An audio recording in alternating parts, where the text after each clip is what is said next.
नमस्कार। यो tribal research सेन्टरमा आज यो भक्ति युगाको निमित्त हवनको तयारी भइरहेको छ र हवनको निमित्त हाम्रो आउनेवाला नयाँ ब्याचको लागि यहाँ हवन गर्नको निमित्त हामी तयारी गर्दैछौँ। यस प्रकारले र प्रत्येक ब्याचको स्टुडेन्टहरूलाई हवन गरेर त्यसको पूर्णाहुति गरेर मात्र यहाँबाट हाम्रो हवनको तयारीको एक चरण भइसकेको छ। लगभग अब सिर्फ संविदा राख्नु मात्रै बाँकी रहेको छ र यसरी योगा भक्ति योगामा विशेष गरेर हामीले भक्ति कसरी साकार रूपमा प्राप्त हुन्छ। हवन प्रकृतिसँग सम्बन्ध भएको हुनाले प्रकृतिलाई संरक्षण राख्नका लागि हवनबाट निक्लेको धुवाले प्रकृतिलाई शुद्धता दिँदछ।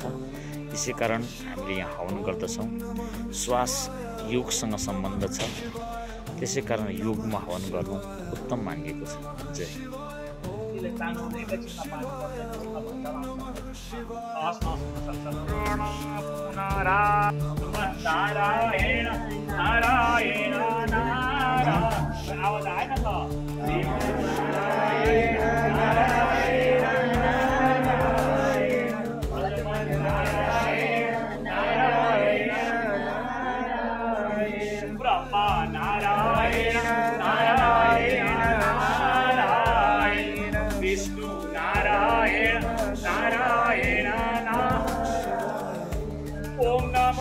भगवते वासुदेवाय।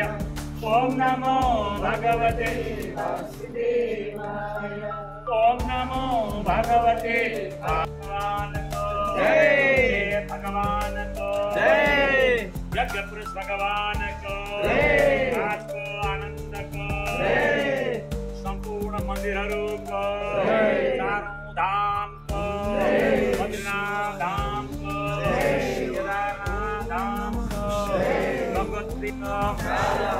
कष्टहरा दुःखहरा दारिद्र्यहरा।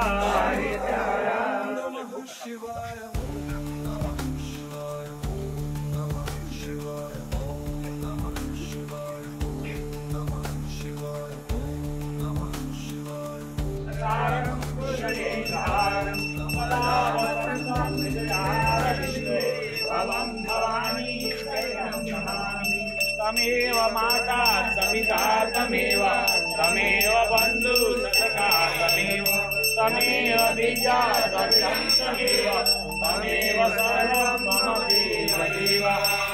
ओम जय गणेश जय गणेश जय गणेश देव। माता गौरी पार्वती पिता महादेव। जय गणेश जय गणेश जय गणेश देव। माता गौरी पार्वती पिता महादेव। एकदंत दयावंत सारभुजधारी। एकदंत दयावंत सारभुजधारी।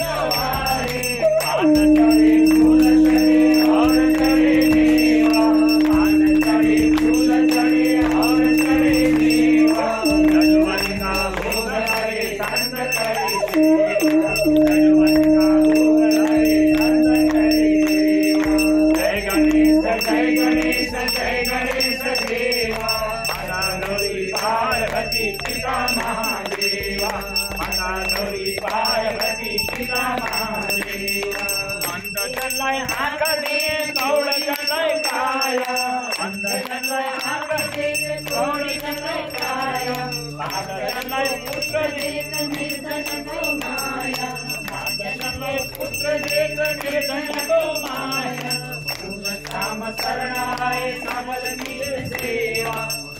राम शरणाय सबल नील सेवा।